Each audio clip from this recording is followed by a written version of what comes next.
দিলীপ ঘোষের বিয়ের ছবি দেখাবো আপনাদের। বিয়ে সারা হয়ে গিয়েছে দিলীপ ঘোষের। পাত্রী ইতিমধ্যেই অনেকেই জেনে গিয়েছে নিউ টাউনে রিঙ্কু মজুমদার, তার সঙ্গেই বিবাহ বন্ধন। মালা বদলের সেই মুহূর্তের ছবি, সিঁদুর দানের ছবি, সমস্তটাই জি24 ঘন্টায়। ৬২ বছর বয়সে বিয়ে করলেন দিলীপ ঘোষ রিঙ্কু মজুমদারকে। নিউ টাউনের বাড়িতেই এই বিয়ের অনুষ্ঠান। মুখ্যমন্ত্রী মমতা বন্দ্যোপাধ্যায়ের শুভেচ্ছা ফুল বার্তা পাঠিয়েছেন। একেবারে ঘরোয়া অনুষ্ঠান, যেখানে চার হাত এক হলেন। জি24 ঘন্টা এক্সক্লুসিভ সেই সিঁদুর দানের মুহূর্তের ছবি, যেখানে দিলীপ ঘোষ ৬২ বছর বয়সে বিয়ে করলেন রিঙ্কু মজুমদারকে, এবং মালা বদলের সেই ছবিও আপনাদের দেখাচ্ছি। মালা বদলের ঠিক সেই সময়কার ছবি, দিলীপ ঘোষ এবং রিঙ্কু মজুমদারের মালা বদল।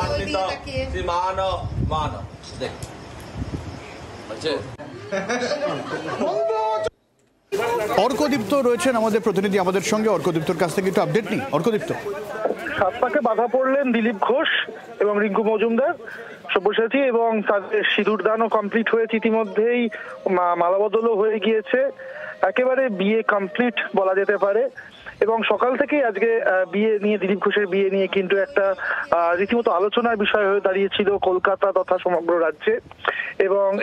এবং তার জায়া রিঙ্কু মজুমদার, তিনি সকাল থেকেই খুবই বারবার বলছিলেন যে কিভাবে তাদের সম্পর্ক গড়ে উঠেছে। অবশেষে সেই সম্পর্ক আজকে পরিণতি পেল।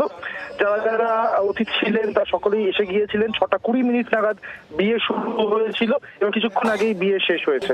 সব্যসাচী, একদমই, অনেক ধন্যবাদ অর্কদীপ্ত। আর বিয়ের পর সাংবাদিকদের মুখোমুখি হয়ে দিলীপ ঘোষ ঠিক কি বললেন শোনাই আপনাদের। প্রিয়জন, বন্ধু বান্ধব, শুভাকাঙ্ক্ষী সারা পশ্চিমবাংলায় তথা ভারতবর্ষে আছেন, তারা শুভেচ্ছা জানাচ্ছেন, জানাতে চান। আমি তাদেরকে, তারা আমাদের জন্য এত চিন্তা করেন, শুভেচ্ছা জানাচ্ছেন। সবাইকে আন্তরিক শুভেচ্ছা, ধন্যবাদ, আমার কৃতজ্ঞতা জানাচ্ছি। সবাইকে ডাকতে পারলে ভালো হতো, কিন্তু সেটা সম্ভব হয়নি। খুব সাদামাটা ভাবে আমরা এই পবিত্র বন্ধনের অনুষ্ঠান করেছি। আমি মিডিয়ার মাধ্যমে আমার সমস্ত শুভাকাঙ্ক্ষীকে ধন্যবাদ জানাচ্ছি। পরিবারের সেবা, সমাজের, দেশের সেবা, সব সেবা যেন করতে পারি। বহু লোক শুভেচ্ছা জানিয়েছেন, কেউ এসেছেন, বেশিরভাগ সোশ্যাল মিডিয়ার মাধ্যমে জানিয়েছেন। আমি সবাইকে আমার তরফ থেকে কৃতজ্ঞতা জানাচ্ছি। মমতা ব্যানার্জি মুখ্যমন্ত্রী, তিনিও জানিয়েছেন শুভেচ্ছা। আমি সবাইকে কৃতজ্ঞতা জানাচ্ছি। খড়গপুর যাবেন? কালকেই খড়গপুর যাব। আর কোনো প্ল্যান আছে দিলীপ দা? আর কোনো প্ল্যান? ব্যাস, সাধারণ জীবন আমাদের যেমন চলতো, আমরা রাজনীতিক কর্মী, সেই কাজের মধ্যেই থাকবো, তার সঙ্গে পারিবারিক জীবনের দায়িত্ব পালন করব। অর্থাৎ দিলীপ ঘোষ যেরকম বললেন সামাজিক দায়িত্ব, তার সঙ্গে পারিবারিক দায়িত্বটাও যোগ হলো। আর এই বিয়ের অনুষ্ঠানের আগে দিলীপ ঘোষের সঙ্গে আমরা ফোনে কথা বলেছিলাম, তখন কি বলেছিলেন একবার শোনাই আপনাদের।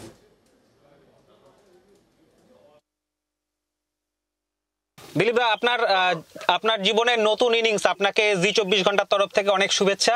এই সিদ্ধান্তের কারণ ওই দুজন মহিলা, যিনি আমার গর্ভধারিণী মা, তিনি গত জুলাই থেকে আমার কাছে এসেছেন। তো তার 84 বছর বয়স, তাকে দেখার একটা লোক চাই। আমি মায়ের কাছে থাকতে পারিনি কোনোদিন, কিন্তু মা আমার কাছে থাকতে এসেছেন। দ্বিতীয় যিনি আসছেন তাকে দেখার জন্য, তারও কৃতিত্ব। তিনি প্রস্তাব নিয়ে এসছেন, সব জেনে তিনি রাজি হয়েছেন। আমিও রাজি হয়েছি এবং মায়ের অনুমতিতে এটা হচ্ছে। আমরা দেখলাম যে মুখ্যমন্ত্রীও শুভেচ্ছা বার্তা পাঠিয়েছেন। কারা কারা এখনো পর্যন্ত আপনাকে শুভেচ্ছা পাঠালেন? মাননীয় মুখ্যমন্ত্রীকে আমার ধন্যবাদ, আন্তরিক শুভেচ্ছা। তিনি আমার এই জীবনে গুরুত্বপূর্ণ দিনে তার আশীর্বাদ এবং পাঠিয়েছেন। আমার পার্টির নেতা যারা, মাননীয় সভাপতি থেকে কেন্দ্রীয় নেতৃত্ব, আমার উপরে তাদের যে জোর আছে, সেই অধিকারটা খাটিয়ে অনেকে আমার বাড়িতে চলে এসেছেন এবং তারা শুভেচ্ছা দিয়ে গেছেন। বলছি, আগামীকাল কি আপনাদের দুজনকেই আমরা মর্নিং ওয়াকে দেখতে পাবো? উনি নববধূ, কি নিয়ম কারণ আমার জানা নেই। আমি দিলীপ ঘোষ দুনিয়ায় যেখানে চাই সকালবেলা মর্নিং ওয়াক করি। আর কালকে আমি বেরোবো, আর কালকে আমার তিথি হিসাবে জন্মতিথি, সেজন্য আমার যারা ভাই বন্ধু তারাও দেখা করতে চান, আমিও তাদের শুভেচ্ছা নেবো। আর একসঙ্গে হয়তো আমরা মিষ্টিও খাবো। স্ত্রীকে কি উপহার দেবেন দিলীপ দা আজকে, কি স্থির করেছেন? আমি বিশেষ কিছু উপহার দিইনি বা দিচ্ছি না, সাধারণ জামা কাপড় যেরকম হয় সেটাই আছে। উনি ওনার ইচ্ছা মতো কেনাকাটা করেছেন, আমি জীবনে কোনো কিছু কেনাকাটা করিনি। যে যা দেয়, জুতো, ছাতা, জামা কাপড়, সেটাই আমি পরি, আর বছরের পর বছর ওটাই করি। এবং ওনাকেও আমি বলেছি, দেখুন আপনি এরকম ভাববেন না যে আমি আপনাকে শপিং করাবো আপনাকে সিনেমা দেখাবো, ফুচকা খাওয়াবো, সেরকম হাজবেন্ড আমি হতে পারবো না। তার ইচ্ছা, তার অধিকারকে রক্ষা করে আমার দায়িত্ব থাকবে যেন বাড়িতে আসা, বাড়িতে থাকা।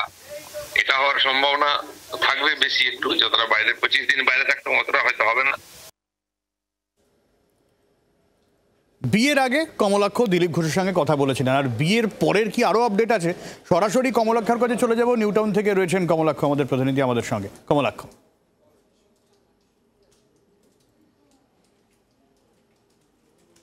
সব্যসাচী, কিছুক্ষণ আগেই ফের দিলীপ ঘোষের সঙ্গে বিয়ের পর সাক্ষাৎ করার সুযোগ হলো এই কারণেই, তার কারণ দিনভর এই হাই প্রোফাইল বিয়ে ঘিরে সংবাদ মাধ্যমের যে আগ্রহ এবং তার পাশাপাশি বিজেপির শীর্ষ মহলেরও এক তুমুল আগ্রহ আমরা দেখেছি এই হাই প্রোফাইল বিয়েকে ঘিরে। সেই বিয়ে সন্ধ্যে 6:20 শুরু হয় এবং সন্ধ্যে 7:30টায় সেই বিয়ের পর্ব শেষ হয়েছে। একেবারে বৈদিক নিয়মে, হিন্দু রীতি মেনে বাড়ির মধ্যে ঘরোয়া পরিবেশে এই বিয়ে আমরা দেখতে পাই এবং সেখানে সিঁদুরদান থেকে শুরু করে মালাবদল পর্ব, একেবারে বর বেশে দিলীপ ঘোষ এবং কনের বেশে রিঙ্কু মজুমদার দারুণভাবে উপভোগ করেছেন।